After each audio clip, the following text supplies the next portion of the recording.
আজকের আমরা এমন একটা টপিক নিয়ে আলোচনা করতে চলেছি যে টপিকটিতে তোমরা দেখতে পাচ্ছ উন্নয়ন প্রশাসন বলতে কি বোঝায় তা লেখার।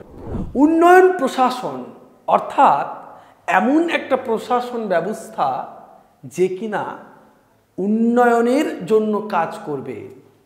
এই উন্নয়নের জন্য কাজ করা বা ওয়েলফেয়ার স্টেট গড়ে তোলা অর্থনৈতিক, সামাজিক, রাজনৈতিক সমস্ত দিকের উন্নয়নকে গড়ে তুলতে মূলত এই উন্নয়ন প্রশাসন কিন্তু প্রতিজ্ঞাবদ্ধ ছিল।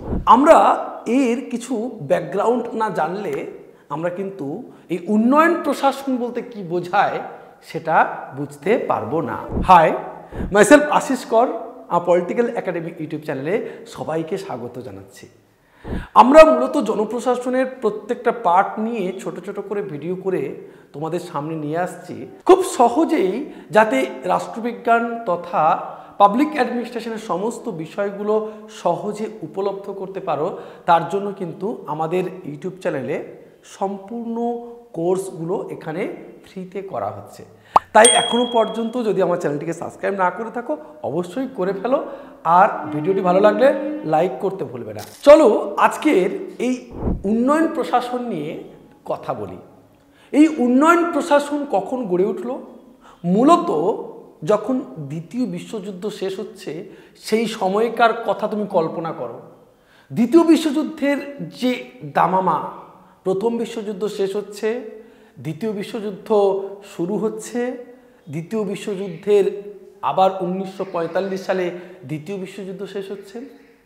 দ্বিতীয় বিশ্বযুদ্ধের যে ভয়াবহ পরিস্থিতি, দ্বিতীয় বিশ্বযুদ্ধে যে বিভীষিকাময় পরিস্থিতি, সেই পরিস্থিতির পরবর্তীকালে যখন সারা বিশ্বজুড়ে শান্তির বাণী প্রচার করছে জাতিপুঞ্জ, ঠিক সেই সময়ে আমাদের ভারতবর্ষ স্বাধীন হচ্ছে 1947 সালে।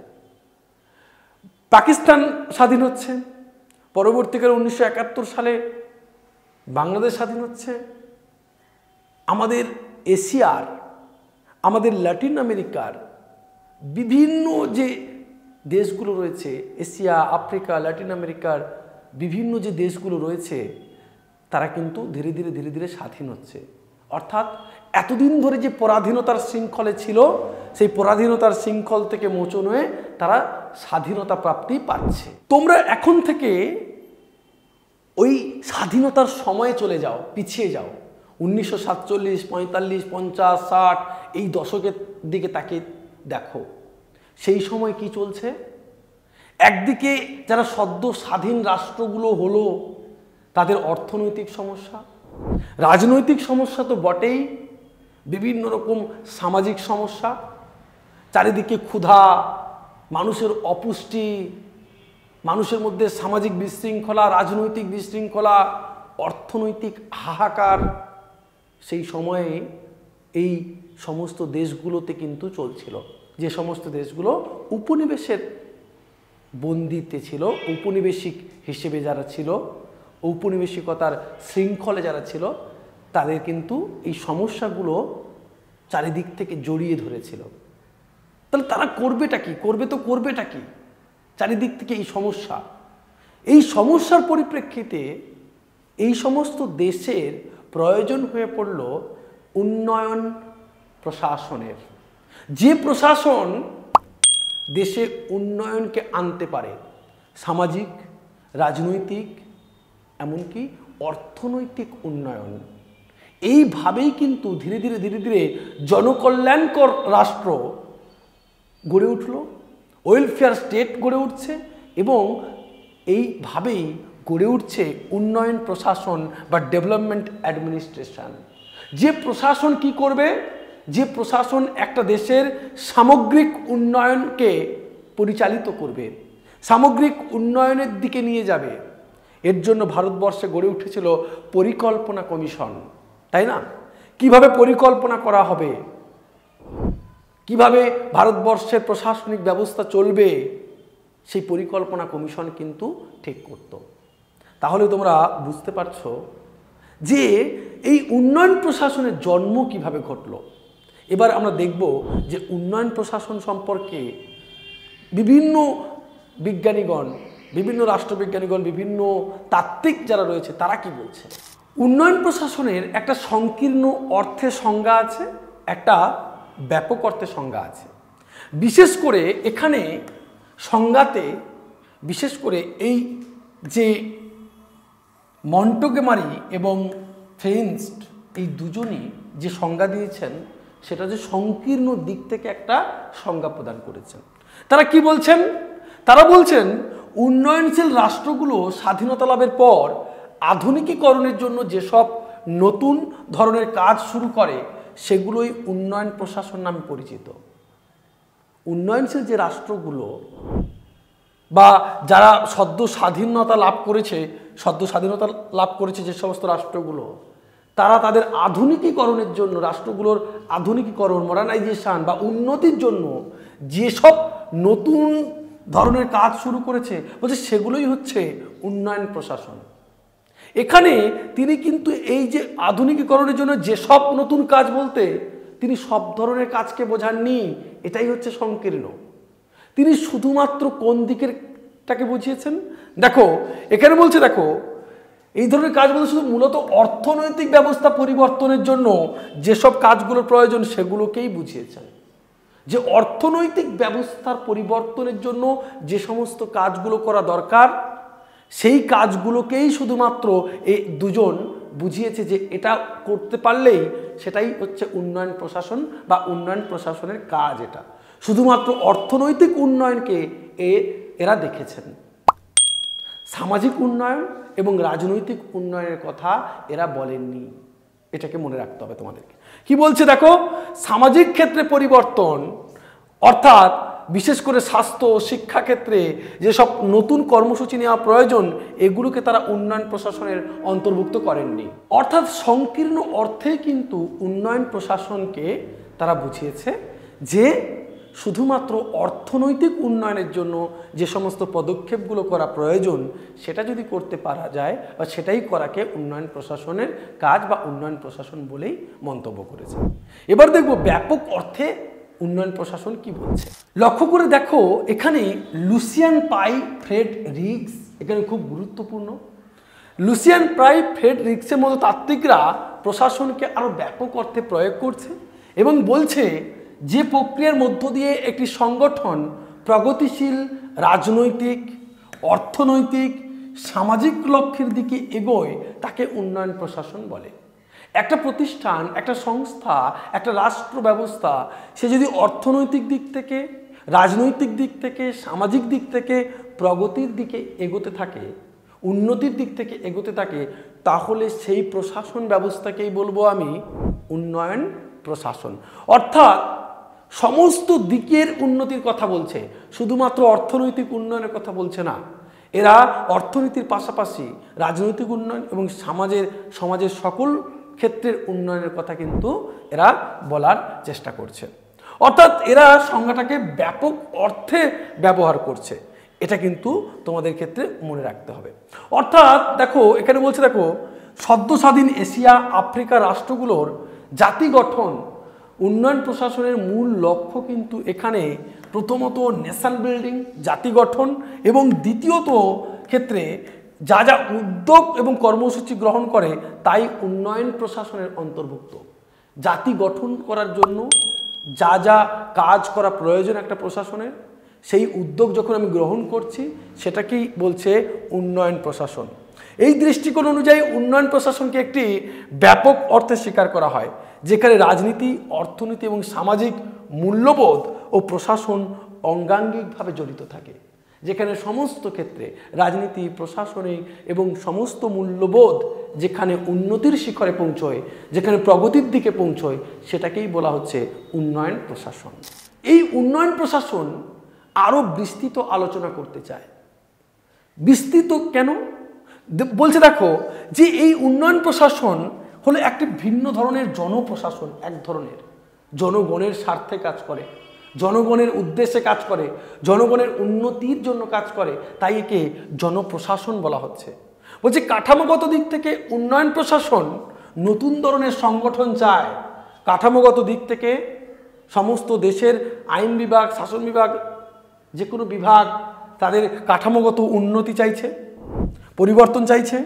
একটি সংগঠনের অভ্যন্তরীণ কাঠামো ক্রমোচ্চ স্তরবিন্যাস নীতির অবসান ঘটিয়ে বলছে ক্রমোচ্চ স্তরবিন্যাস নীতির পরিবর্তন চায় ওই উন্নয়ন প্রশাসন।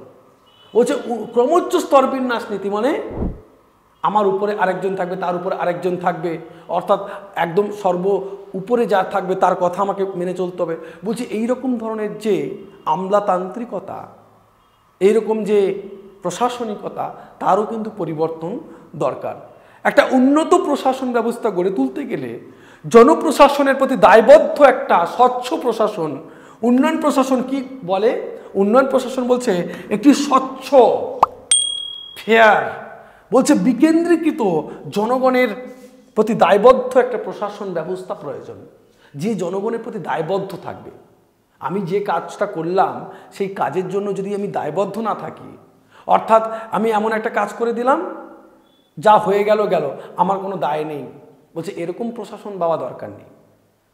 প্রশাসন যেটা কাজ করবে জনগণের প্রতি অবশ্যই দায়বদ্ধ তোমাকে থাকতে হবে। বিকেন্দ্রীকৃত প্রশাসন ব্যবস্থার কথা বলছে, মানে শুধু কেন্দ্র থেকে অর্ডার করবে আর নিচের মানুষেরা শুনবে, এরকম ব্যাপারটা নয়। ক্ষমতা শুধুমাত্র কেন্দ্রের হাতে নয়, ক্ষমতা কেন্দ্র থেকে রাজ্য, রাজ্য থেকে পঞ্চায়েত লেভেল, সকলের হাতে বন্টন করা থাকবে। স্থানীয় ক্ষমতা স্থানীয় মানুষেরা চালাবে, রাজ্য স্তরের ক্ষমতা রাজ্য চালাবে এবং কেন্দ্রীয় স্তরের ক্ষমতা কেন্দ্রও চালাবে।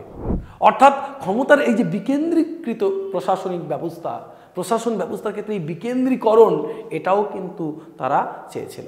অর্থাৎ উন্নয়ন প্রশাসন বলতে মূলত ব্যাপক অর্থে যেটাকে বোঝাচ্ছে যে রাজনৈতিক দিক থেকে, সামাজিক দিক থেকে, অর্থনৈতিক দিক থেকে, প্রশাসনিক কাঠামোর দিক থেকে, জনগণের প্রতি দায়বদ্ধতার দিক থেকে, স্বচ্ছ প্রশাসনের দিক থেকে সমস্ত দিকের যে প্রগতি, সমস্ত দিকের যে উন্নতি, সেটা করাকেই বলছে উন্নয়ন প্রশাসন। চলো দেখে নিই এই বিভিন্ন তাত্ত্বিকেরা কি বলছে। দেখো জর্জ গ্যান্ট কি বলছে। জর্জ গ্যান্ট বলছে উন্নয়ন প্রশাসনের বিশেষত্ব হলো তার লক্ষ্য, আচরণ এবং নিষ্ঠা। এগুলো কিন্তু খুব গুরুত্বপূর্ণ কোটেশন, এগুলো মনে রাখতে হবে। লক্ষ্য হলো পরিবর্তন, উন্নয়ন এবং নতুনত্ব। একটা উন্নয়ন প্রশাসন গড়ে উঠবে, একটা উন্নয়ন প্রশাসনের কাজ হবে তার কি পরিবর্তন, পরিবর্তন ব্যবস্থার সাথে সাথে, পরিবর্তন সমাজের সাথে সাথে পরিবর্তনশীল একটা উন্নয়ন প্রশাসনকে গড়ে তোলা। উন্নয়ন একটা প্রশাসনের কাজ হবে উন্নয়ন ঘটানো এবং নতুনত্ব, শুধুমাত্র পুরনো ব্যবস্থাগুলোর কচকচানি নয়, কিছু কিছু নতুনত্ব নিয়ে আসতে হবে প্রশাসনিক ব্যবস্থায়, রাষ্ট্রীয় ব্যবস্থায়, কিছু কিছু নতুন নতুন চিন্তাধারা, সেগুলোকেও গড়ে তুলতে হবে। আচরণগত দিক বলতে উন্নয়ন প্রশাসনের নমনীয়তা এবং পরিবর্তনশীলতাকে বোঝায়। নমনীয়তা, ফ্লেক্সিবিলিটি, যেমন আমলাতন্ত্রের কি দেখেছি, আমলাতন্ত্রে দেখেছি রিগিড বা রিজিড, যেটা কি বলি না কেন, একটা কঠোরতা আমরা দেখেছি আমলাতন্ত্রের। লাল সুতোর বাঁধনের মধ্যে পড়ে থাকে, একটা কাজ করতে 1000 মাস টাইম লেগে যায়, হবে হবে, আজ হচ্ছে কাল হচ্ছে, এইরকম সময় চলছে। বলছে না, কাজ খুব দ্রুত হতে হবে, প্রশাসনকে নমনীয়তা দেখাতে হবে, কঠোর হলে হবে না। কঠোর প্রশাসনিক ব্যবস্থা ওই স্বৈরতন্ত্রেতেই চলে। গণতান্ত্রিক ব্যবস্থায় প্রশাসনিক ব্যবস্থাকে নমনীয় হতে হবে এবং পরিবর্তনশীলতা, সমাজের পরিবর্তনের সাথে সাথে, সময়ের পরিবর্তনের সাথে সাথে, যুগের পরিবর্তনের সাথে সাথে তাকে পরিবর্তন হতে হবে। প্রশাসনিক ব্যবস্থাকে আরও উন্নত হতে হবে, তবেই সেটাকে বলবে উন্নয়ন প্রশাসন। একেবারে শেষ পর্যায়ে কি বলছে পাই, পানান্দিকার এবং ক্ষীরসাগর কি বলছে? বলছে উন্নয়ন প্রশাসনের এই 4টি বৈশিষ্ট্য লক্ষ্য করা যায়। কি বলছে? পরিবর্তনশীলতা, লক্ষ্যকেন্দ্রিকতা, নাগরিকদের অংশগ্রহণ এবং কাজে দায়বদ্ধতা। বলছে এমন একটা প্রশাসন ব্যবস্থা গড়ে উঠবে যে প্রশাসন ব্যবস্থা কোনগুলোকে নিশ্চিত করবে? বলছে পরিবর্তনশীলতা, পরিবর্তনশীল সমাজের সাথে সাথে পরিবর্তনশীলতা গড়ে উঠবে। লক্ষ্যকেন্দ্রিকতা, একটা নির্দিষ্ট লক্ষ্য থাকবে যে আমাকে উন্নতি করতে গেলে বা উন্নয়নের জন্য একটা নির্দিষ্ট লক্ষ্য রেখে আমি দৌড়তে থাকব। লক্ষ্যহীন মানুষ কিছু করতে পারে না জীবনে। তাই তোমাদের ক্ষেত্রেও লক্ষ্যটা কিন্তু খুব দরকার। তুমি জীবনে কি চাইছো, তুমি কি করতে চাও, তার একটা নির্দিষ্ট একটা লক্ষ্য থাকবে। তুমি কোন পথে এগোবে তার একটা নির্দিষ্ট যদি এইম থাকে, নির্দিষ্ট একটা লক্ষ্য থাকে, তুমি সেই পথেই একদিন সফল হবে। তাই বলছে লক্ষ্য কেন্দ্রিকতা বা লক্ষ্যটাও কিন্তু তোমাকে নির্দিষ্ট করতে হবে, তাহলে উন্নয়ন প্রশাসন আরও উন্নতি করতে পারবে। নাগরিকদের অংশগ্রহণ, এমন একটি প্রশাসন ব্যবস্থা গড়ে তোলা উচিত যেখানে নাগরিকদের অংশগ্রহণটা নিশ্চিত হোক, নাগরিকরা যাতে সহজে সেখানে অংশগ্রহণ করতে পারে।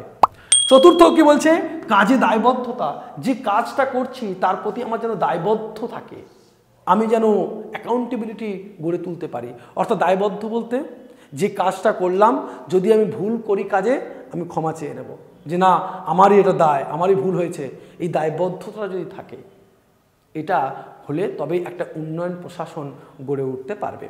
আশা করি ভিডিওটি তোমাদের ভালো লেগেছে, আশা করি উন্নয়ন প্রশাসন বলতে কি বোঝায় তোমরা বুঝতে পেরেছো। আর যদি না বুঝতে পারো তাহলে অবশ্যই কমেন্ট করো, বুঝতে পারলেও কমেন্ট করো। তোমরা যত কমেন্ট করবে আমি কিন্তু তত উৎসাহিত হব এবং আরও নতুন নতুন তোমাদের জন্য ভিডিও আনতে পারবো। আশা করি ভিডিওটি ভালো লাগলে লাইক করবে, শেয়ার করবে এবং কমেন্ট করবে, জানাবে আমাকে কেমন লাগছে।